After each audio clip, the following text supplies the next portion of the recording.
Ngifisa ukuthi sikhulume ngento esingakhulumi ngayo, ukufa. Uma sikhuluma ngokufa, sikhuluma ngokuhlukana komphefumulo nomzimba. Abangasekho uma bexhumana nathi, kusuke sekuwumphefumulo, umzimba wona usuke usu-disposed of ngaleyo ndlela esenza ngayo, whether siyawugqiba noma siyawushisa. Sisuke singasayikhulumi into yomzimba ngesikhathi esebuya umuntu ezovela emsamo ngey'nkinga asebhekene nazo or ngezinto afuna ukulungiselwa zona. Just because asikhulumi ngokufa, lento yenza ukuthi abantu abaningi uma sebeney'nkinga zabantu abadala badideke ukuthi kahle kahle sikhuluma ngani. Uzwe umuntu uma ekhuluma ngabantu abangasekho, kube sengazi ukuthi ukhuluma ngabantu abaphilayo abakhona abahlezi la. Kanti sikhuluma ngomoya osusezweni laNkulunkulu, osudinga ukuxhunyaniswa noNkulunkulu. Kodwa uney'nkinga, uyaphendula. Akusadluleki ukuthi aqhubeke ayobona ukukhanya. Ukukhanya loku okulaphaya kumdali. Into yokufa yenza ukuthi sidideke mase kufanele ukuthi sibelaphe laba ababuyayo abangasekho. Angithi umuntu uma eshona kumele ahambe ayohlala noNkulunkulu.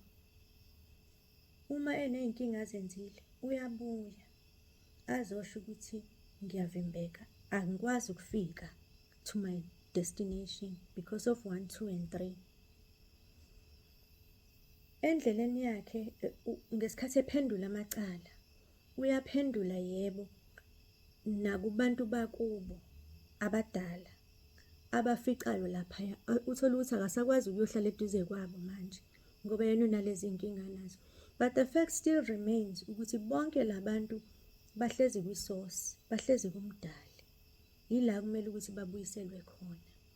Lona-ke obuyayo afune yena ukuzohlala la emhlabeni, bese kuba khona into ethi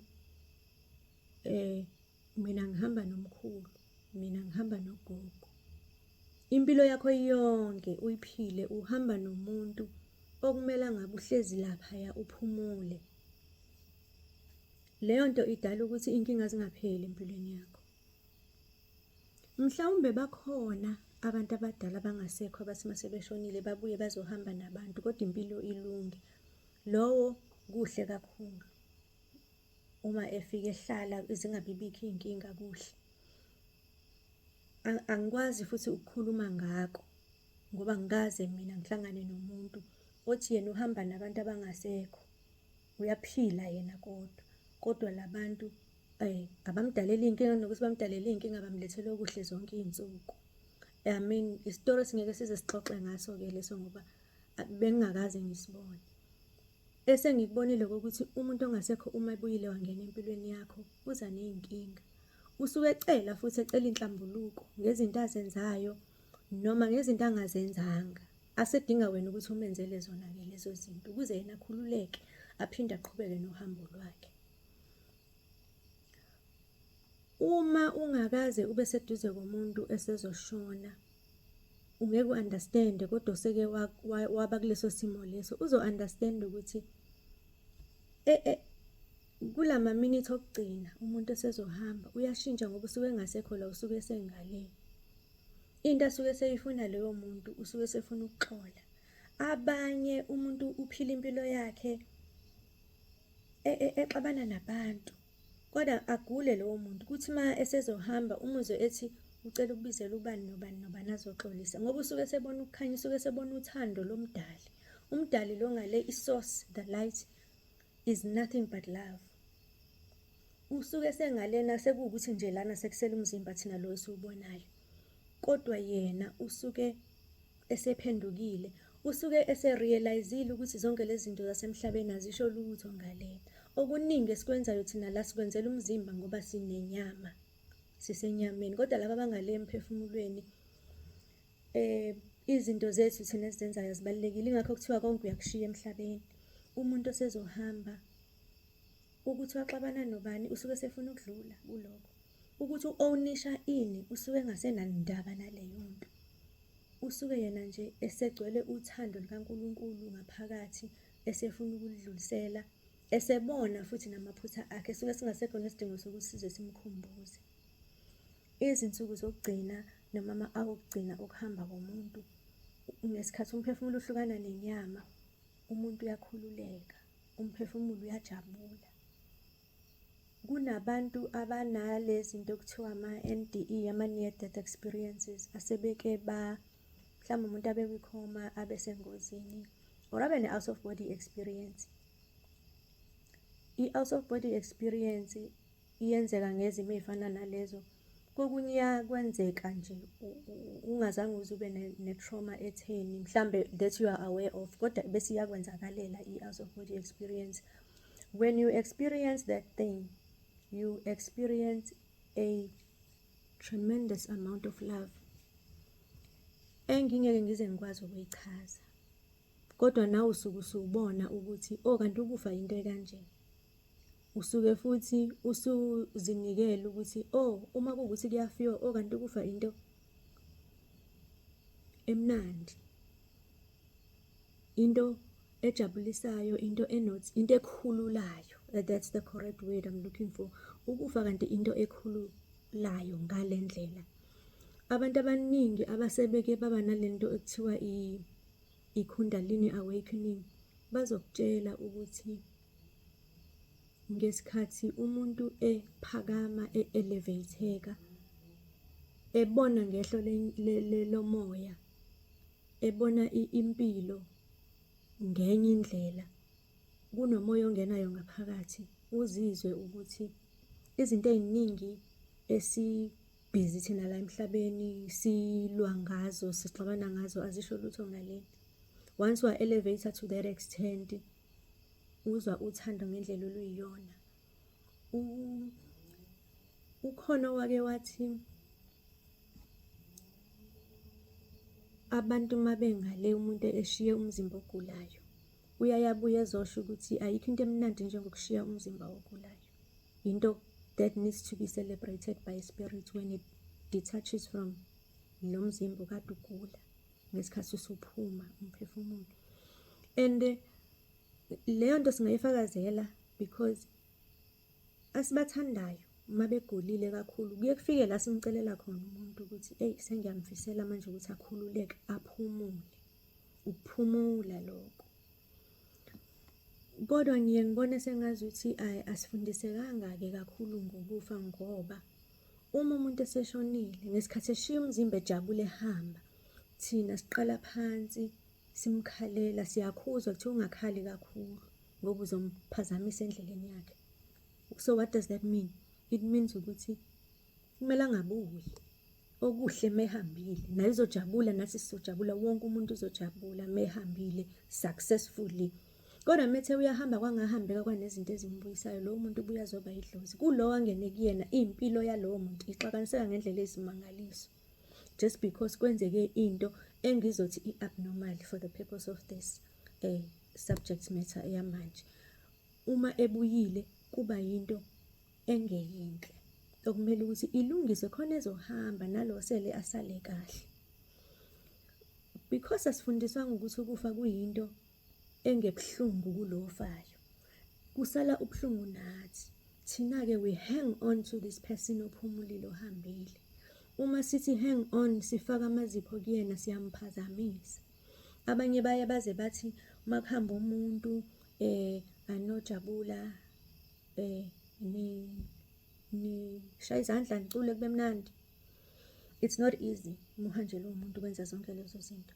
Kodwa uma emqondweni wakho usu-aware ukuthi njengoba ehambile bekufanele into futhi enhle kuyena, inhle kakhulu kuyena, mina funeke ngizame ukuyamukela ngokusheshsha. Noma singekho isikhathi esibekelwe ukuthi kumele ngikudlulise emva kwesikhathi esingakanani, but my mindset ifuneka isho ukuthi kubuhlungu manje kodwa ngikhulekela ukuthi ngimdlulise, ngikhulekela ukuthi kudlule futhi kudlule ngokushesha angaze aphazamiseke endleleni yakhe. Abantu abahambayo babheke emuva bayabuya bezoba ney'nkinga kulaba abasaphilayo,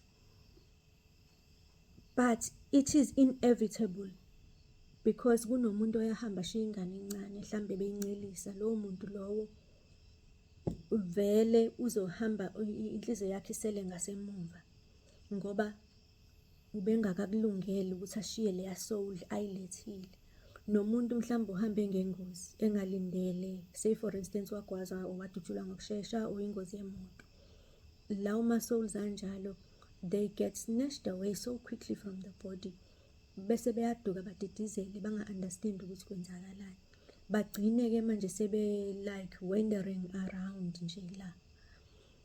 Wonke lawo ma-souls afana nalawo ayadinga futhi ukukhulekelwa, abikelwe ukuthi kwenzakalani empilweni yakho manje soul, hamba uyohlala nomdali ukhululeke. So because asiyikhulumi-ke lezi zinto, kuye kuthi makuhamba umuntu bese thina sifuna ukuthi sibambelele kuyena, athi noma engasekho si-acte as if usakhona. Singamkhumbuli ngoba sithi siyamkhumbula, because ukukhumbula umuntu ongasekho ngaso sonke isikhathi kufuneka kube ukumcelela ukuthi makukhona into ekuphazamisayo endleleni yakho eya kuNkulunkulu, siyakucelela ukuthi igudluke leyo nto. Uma nje simkhumbula kube yiloko kunjalo. Uma futhi simkhumbula ngoba siyamkhumbula phela umuntu wakithi, kumele kodwa sazi ukuthi kumele simkhumbule kahle, singamkhumbuli ngokukhala kakhulu. Ngeke ungakhali, ngeke kungabi buhlungu, especially uma ungafundiswanga, wahlalelwa phansi watshelwa nje ukuthi umuntu mase ehambile into emnandi kuyena, into asuke eyivumile yena, i-soul contract yakhe. And ngalena uya endaweni enhle, uya endaweni ayifisayo naye, musukumenza feel guilty. And the reason why I am stating this kakhulu eyokuthi siwenzile amaphutha singabantu, ngenxa yokuthi asik-understand ukufa, ngenxa yokuthi asizange sikhulume ngako.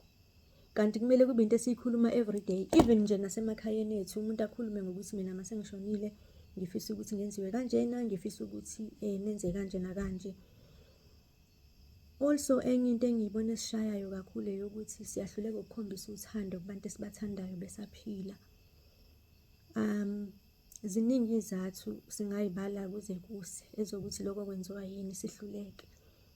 Manje uma ungalikhombisanga uthando, uyabona ngesikhathi around the time umuntu ahamba ngaso kusuke kungekho lutho olunye ngaphandle kothando kulowo muntu ohambayo. Lolo thando lolo unithinta ngalo nina enisalayo, bese nizokuhlungu ngama-missed moments ebekumele ngabe niwa-celebrate-ile, kumele ngabe nikushilo. We are also not open ukuthi sikhulume ngemizwa yethu kubantu besaphila, athi mesihambile si-end up sesikhala size sibhuquza, simply because we don't know how to handle this situation yokufa. And mina as a medium, abantu abangasekho abafikile kumina bafike ngoba beney'nkinga, befuna ukuthi badluliswe kulezo zinkinga. Abazange bafike ngoba bethi sifuna ukuzohlala emhlabeni, bafika bethi la ngiyakhona akuhambeki ngoba ngivinjwe 1 no 2 no 3. So the idea is to kulungisa leyo nto and release them. Uma kwenzekile wazizwa ukuthi uyamkhumbula umuntu kwaze kwaba buhlungu enhliziyweni, khipha lokho kungaphakathi, uqede, udlulise futhi. Wenzele ukuthi as time goes on usheshe uhile nawe, bese uyacabanga nje futhi kwasawena ukuthi mase ngihambile ngingethande ukuthi abasele bangidonsele emuva ngey'nyembezi, because akuyona into efunwa ispirit. Ispirit sifuna ukuya ekhaya, back to the super soul where we all come from. So indaba yokufa iyo le eyenza ukuthi noma kungenzakalani bese abantu abangasekho sibathisa njengabantu abasela eduzane kwethu, bese kube nzima ukuthi siba-release. Kanti lento le yokulungisa abantu abangasekho, it's all about releasing them so that they can go back to the soul. Bese wena uyasala wenza izinto ezikudingayo zakho zala emhlabeni, ebese wena futhi uqinisa i-relationship yakho ne-universe, because i-universe is here, is waiting for you, ukuthi njengoba usabhizi, ubhizi nabantu abangasekho kulo mhlaba, abanenhloso futhi yokuya emumva kwisource. Uzophenduka nini ubheke i-universe kuloku ekubekele kona wena la emhlabeni. Ngaso sonke isikhathi uma ukhuleka nabantu abadala, ukhuluma nabo, noma ngabe ukhuluma emsamo, noma ngabe ukhulumaphi, the only thing esibacelela yona ukuthi balale ngokuthula. Uma kwenzeka bebuya kube ukuthi babuya kahle, kodwa bangabuyi ngeinyembezi. Manje-ke ngeke bangabuyi ngeinyembezi uma thina singavumi ukuthi sibadedele ey'nhliziyweni zethu nasemqondweni wethu. Indlela umuntu omdala ongasekho yokuthi ahamba kuNkulunkulu uyoyiqala nini? Uyoyiqala nini le ndlela uma ngaso sonke isikhathi makhona into engiyidingayo mina sengilibele ngibiza yena? Ikhona i-universe okuyiyona ehlanganisa yonke into, ephendula yonke into, okuyiyona ephethe i-manifestation yonke yale mpilo le esiyiphilayo thina. Indaba yokufa ayiphelile. Indaba yokufa ihambisana ney'nto ey'ningi, ihambisana nothando. Yonke into yaka-spirituality ihambisana nothando phakathi. As long as into yakho yenzayo ihambisana nothando phakathi, i-positive, i-elevator, ingehlisani, i-universe izoyamukela, and then i-universe izokunikeza i-abundance. I-universe ine-abundance yayo yonke into. Uwena kuphela oyithuzelayo ukuthi ufuna yiphi namhlanje. And i-universe ayisho ukuthi no, ithi yes. Uma uhlezi wena ukhala uthi hayi ngikhalela abantu bami abangasekho, i-universe izothi okay, qhubeka ukhala. And izoloku bathathile wena uzosale wedwa wena, because wena you are in control of the journey of the soul yabo bonke abanye abantu. Awufuni ukuthi ubhekane neyakho impilo wena uwedwa. Uzothi ukhalela izinto okungamelanga ngabe sezikuhlupha ngaleyo ndlela for that long, kanti you are missing out. It's a sensitive subject, I know. Kanti you are missing out kwizinto obekelwe zona by i-universe. At some point you need to be very strong. And I would like to also emphasize into yokuthi yebo siyawenza umsamo siwenzela abantu abadala. Umsamo siyafundiswa. Izinto ey'ningi siyafundiswa zona ukuthi lento uyayenza uyenze kanje nakanje nakanje. Kodwa lo msamo wakho ngaso sonke isikhathi uma ukhuleka kuwona, kumele wazi ukuthi kumele uqalise uNkulunkulu. Uthi amandla kaNkulunkulu mawehlele phezu kwamandla edlozi lami kulunge impilo yami. Because amandla kaNkulunkulu siwabeka phambili ngoba iwona aphethe konke. And uma kwenzeka u-address idlozi, kumele ukuthi ulicelele uthi gezekani nihlambuluke niyohlala nomdali nithokoze ukuze nami ngihlale la emhlabeni ngithokoze.